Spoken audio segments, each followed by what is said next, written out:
नमस्कार, अरुणाचल समाचार में आपका स्वागत है। मैं हूं रैनो में। आई बुलेटिन में सबसे पहले देखते हैं मुख्य समाचार।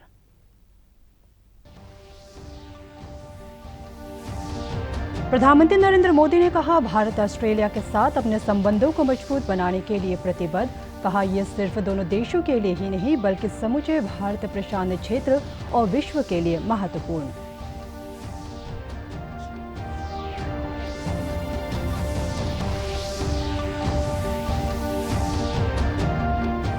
राजधानी ईटानगर पुलिस ने अंतर्राज्यीय वाहन चोर गिरोह का किया भंडाफोड़। पुलिस अधीक्षक तुम्हे आमो ने कहा, इस मामले में 2 व्यक्ति गिरफ्तार और चोरी किए गए 26 वाहन भी बरामद।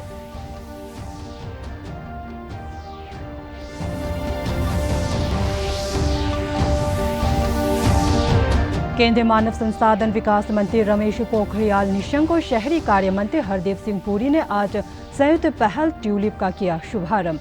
देश में इंजीनियरिंग के विद्यार्थियों को इंटर्नशिप उपलब्ध कराने के लिए महत्वपूर्ण प्लेटफॉर्म के रूप में ट्यूलिप का होगा उपयोग।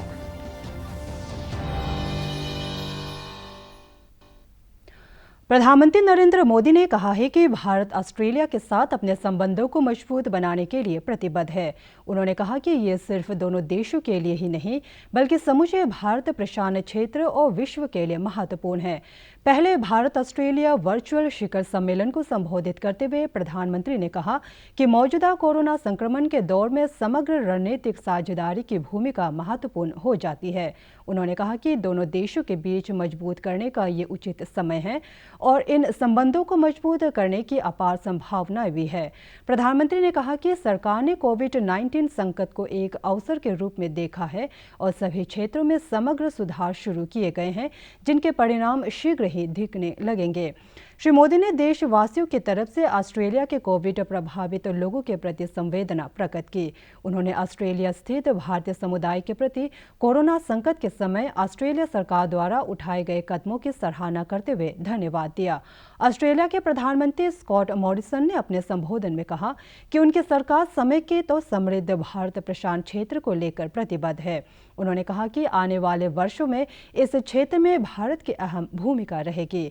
मॉरिसन ने प्रधानमंत्री मोदी के नेतृत्व की सराहना करते हुए कहा कि उन्होंने कोरोना संकट के समय रचनात्मक भूमिका निभाई।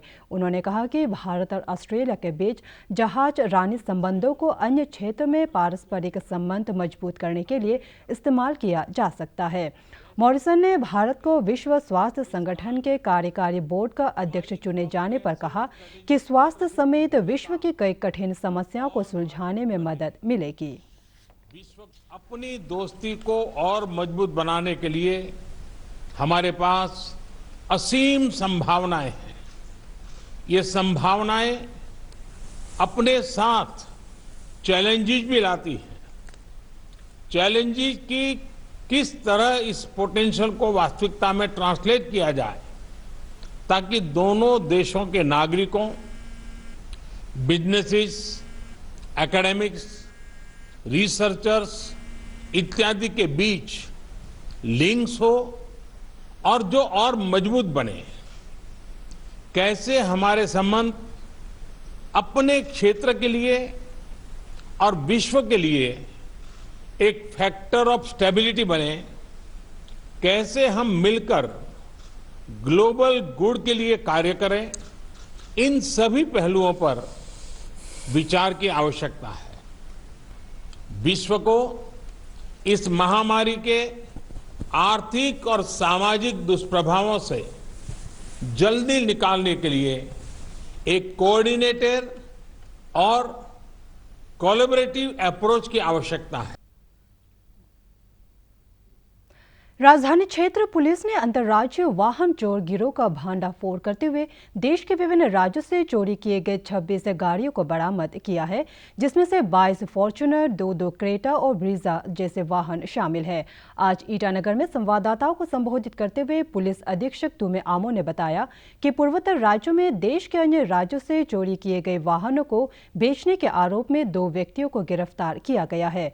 उन्होंने कहा कि जब्त किए गए वाहनों के संबंध में कई राज्यों में प्राथमिकी दर्ज है। श्री आमो ने कहा कि राजधानी ईटानगर पुलिस पिछले कई महीनों से चोरी के वाहनों को राज्य में बेचे जाने के मामले के तह तक पहुंचने में लगी हुई थी। टोटल 22 फॉर्च्यूनर्स से ये शायद बहुत इंडिया में एक रिकॉर्ड है। एक केस में हमने पकड़ा है एंड 2 क्रेटा और 2 ब्रेजर। तो इस पे हमने ईटानगर में केस रजिस्टर किया है 27/2020। तो ये 21 व्हीकल का अगेंस्ट में बहुत स्टेट्स में केस रजिस्टर्ड है। जैसे दिल्ली में मैक्सिमम ज़्यादातर दिल्ली का है, दिल्ली में केस रजिस्टर्ड है, हरियाणा में केस रजिस्टर्ड है, पंजाब में है, यूपी में भी है। तो ऐसे ऐसे हम केस के लिए, तो ये these vehicles are wanted in all this cases. तो इसमें 2 लोगों को हमने, जो मेन इसको डील करता है यहाँ नॉर्थ ईस्ट में, उनको विकी गुरुंग एंड पासांग तामांग ज़्यादा सीनियर है, उससे पकड़ा है। पासांग तामांग का लीड से हमने 11 व्हीकल्स पकड़ा है। और मैं सभी जो हमारा इन्फॉर्मर्स, इनको भी मैं बहुत बहुत धन्यवाद देता हूँ। देश में कोविड-19 से संक्रमित लोगों के स्वस्थ होने की दर 47.99% हो गई है। कुल 1,04,107 लोग अब तक ठीक हो चुके हैं। केंद्रीय स्वास्थ्य और परिवार कल्याण मंत्रालय ने बताया है कि पिछले 24 घंटों के दौरान 3,804 लोग स्वस्थ हुए हैं। 9,304 नए मामले आने के बाद कुल संक्रमित लोगों की संख्या 2,16,919 हो गई है। पिछले 24 घंटों में 260 लोगों की इस संक्रमण से मौत हुई है। अब तक इस महामारी से 6,075 लोग मारे जा चुके हैं। मृत्यु दर 2.80% हो गई है। भारतीय आयुर्विज्ञान अनुसंधान संस्थान ने बताया है कि संस्थान लगातार जांच में वृद्धि करने के लिए सरकारी और निजी प्रयोगशालाओं को स्वीकृति दे रहा है। अब तक देश में कुल 710 प्रयोगशालाओं को अनुमति मिली है। इनमें 498 सरकारी और 212 निजी प्रयोगशालाएं हैं। इधर अरुणाचल प्रदेश में आज कोविड संक्रमण के 4 नए मामलों की पुष्टि के बाद कोरोना संक्रमण के कुल मामलों की संख्या 42 हो गई है, जिसमें से 41 सक्रिय मामले हैं और 1 व्यक्ति स्वस्थ हो चुका है। राज्य के क्वारंटीन सेंटर में रह रहे लोगों के सैंपल की जांच के बाद चांगलांग के 3 और आलो के 1 सैंपल की जांच रिपोर्ट कोविड पॉजिटिव आई है। राज्य के श्रम विभाग के सचिव और स्टेट कोविड कंट्रोल रूम के प्रभारी विक्रम सिंह मलिक ने बताया कि राज्य नियंत्रण कक्ष में करीब 8,000 लोगों ने कॉल कर टेलीमेडिसिन, कोविड लॉकडाउन के दौरान आवागमन सहित अन्य विषयों के बारे में जानकारी ली। उन्होंने कहा कि जिला कोविड कंट्रोल रूम में भी अब तक 12,000 से अधिक कॉल आ चुकी है। श्रम सचिव विक्रम मलिक ने बताया कि देश के अन्य राज्यों में फंसे प्रदेश के करीब 11,500 नागरिकों ने अपना नाम दर्ज कराया था, जिसमें से करीब 9,500 लोग वापस आ चुके हैं। उन्होंने कहा कि अरुणाचल प्रदेश में फंसे अन्य राज्यों के करीब 2,500 कामगारों ने अपने अपने राज्यों में वापस लौटने के लिए अपना नाम दर्ज कराया था, जिसमें से करीब 2,000 लोगों को भेजा जा चुका है। अभी तक स्टेट कंट्रोल रूम में पिछले 2-2.5 महीने जब से इस्टेब्लिश हुआ है तो करीब 8,000 कॉल स्टेट कंट्रोल रूम में आ चुके हैं और जो हमारे डिस्ट्रिक्ट कंट्रोल रूम्स में उसमें कम से कम 12,500 के आसपास कॉल्स आई हैं। और जो स्टेट कंट्रोल रूम में जो हमने बताया 8,000 कॉल्स हैं, उनमें से करीब 2,000 जो है टेलीमेडिसिन कंसल्टेशन के बारे में है। इसके अलावा करीब 1,000 से ऊपर जो कॉल्स हैं वो कोविड के बारे में जानकारी चाहते हैं, प्लस काफ़ी जानकारी हैं जो लॉकडाउन में क्या रिस्ट्रिक्शन है, कैसे मूवमेंट करना है, अगर यहाँ से दूसरे डिस्ट्रिक्ट में जाना है, दूसरे स्टेट में जाना है, एग्जिट पास लेना है, उन सब चीज़ों के बारे में जानकारी प्राप्त करते हैं। तो स्टेट कंट्रोल रूम ने बेसिकली 2 लिंक्स बनाए थे, एक जो लोग यहाँ पर अरुणाचल प्रदेश के अंदर स्टैंडर्ड है और दूसरा जो हमारे अरुणाचल प्रदेश के निवासी हैं जो देश के बाकी हिस्सों में स्टैंडर्ड हैं। तो जो बाहर स्टैंडर्ड थे उनका नंबर जो रजिस्ट्रेशन था करीब 11,500 था, 11,500। और अब तक जो हमारा इनबाउंड ट्रैफिक है, जो बाहर से जो रिटर्नीज आए हैं, वो है अप्रॉक्सीमेटली 9,500। उसमें से काफ़ी ऐसे भी हैं जिन्होंने रजिस्टर नहीं किया है। लगभग 9,500 लोग वापस आ चुके हैं। और जो आउटबाउंड की हम बात करें, केंद्रीय जल शक्ति मंत्रालय ने राष्ट्रीय जल जीवन मिशन के अंतर्गत अरुणाचल प्रदेश के ग्रामीण इलाकों के सभी घरों में 2023 तक पीने का पानी उपलब्ध कराने के लिए वार्षिक कार्य योजना को मंजूरी दे दी है। केंद्र सरकार ने जल जीवन मिशन के तहत राज्य के लिए वर्तमान वित्तीय वर्ष के अंतर्गत 255 करोड़ रुपए मंजूर किए हैं। केंद्र सरकार राज्य को पीने का पानी मुहैया कराने के कार्य में उनके प्रदर्शन के आधार पर अतिरिक्त धनराशि दे रही है। पूरे राज्य में करीब 2,18,000 ग्रामीण आवास है और राज्य ने चालू वित्त वर्ष के अंतर्गत करीब 77,000 घरों में पीने का पानी पहुंचाने का लक्ष्य रखा है। इस कार्य योजना के क्रियान्वयन में एस्पिरेशनल जिलों में आने वाले घरों को प्राथमिकता देने के साथ साथ दुर्गम इलाकों में बने घरों और सांसद आदर्श ग्रामीण योजना के तहत आने वाले गांवों को भी प्राथमिकता दी जा रही है। हालांकि राज्य में वैसे पानी की कमी नहीं है, लेकिन पर्वतीय इलाकों और दूर दूर बसे आवासीय ठिकानों और बेहद प्रतिकूल मौसम की परिस्थितियों के कारण योजनाओं को पूरा करने में चुनौतियों का सामना करना पड़ता है। प्रधानमंत्री नरेंद्र मोदी द्वारा पिछले साल 15 अगस्त को जल जीवन मिशन की शुरुआत की गई थी, जिसका उद्देश्य देश भर के ग्रामीण घरों में 2024 तक पीने का पानी उपलब्ध कराना है। मिशन का लक्ष्य प्रतिदिन प्रति व्यक्ति 55 लीटर तक पानी की उपलब्धता ग्रामीण घरों में सुनिश्चित करना है।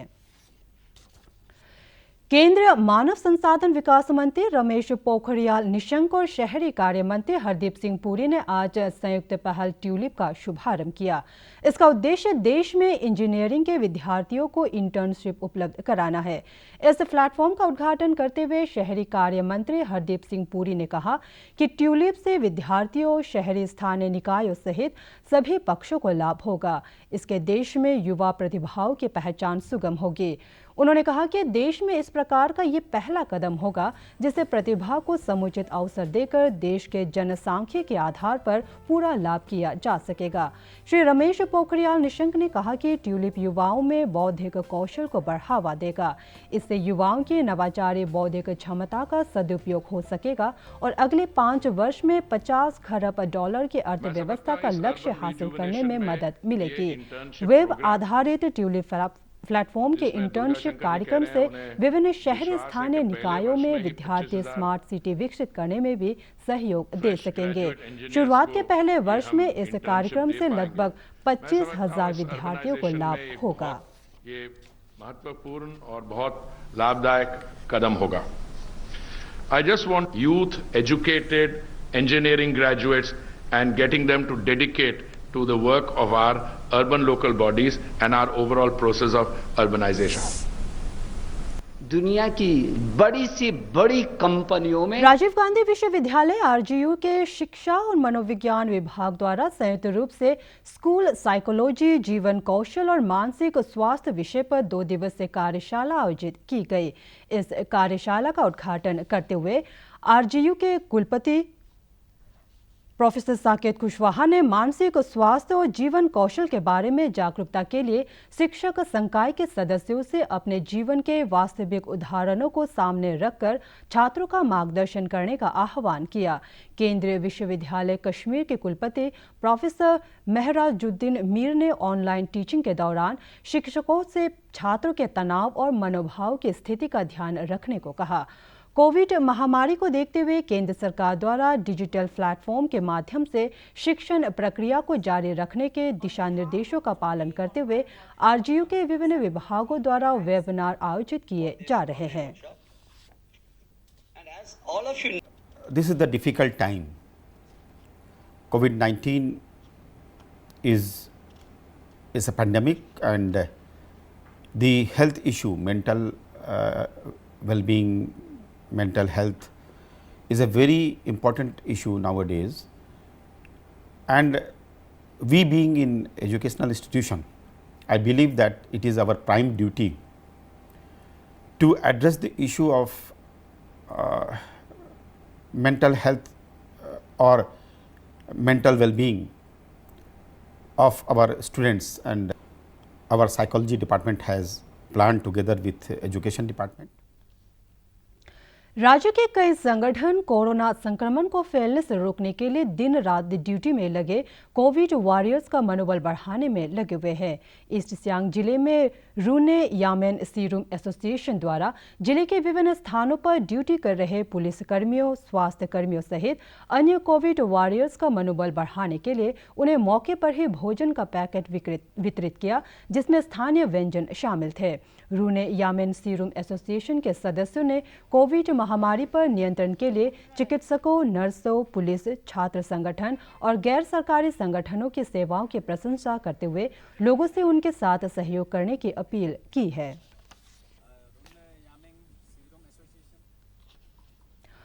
जाने माने फिल्म निर्माता और निदेशक बासु चैटर्जी का निधन हो गया है। वे 93 वर्ष के थे। प्रधानमंत्री नरेंद्र मोदी ने बासु चैटर्जी के निधन पर गहरा दुख व्यक्त करते हुए कहा कि वे मन को छू लेने वाले संवेदनशील फिल्मों के लिए हमेशा याद रखे जाएंगे। प्रधानमंत्री ने उनके परिवार और असंख्य प्रशंसकों के प्रति संवेदना व्यक्त की है। बासु चैटर्जी मानवीय संवेदना को स्वर देने वाली सहज फिल्मों के लिए जाने जाते थे।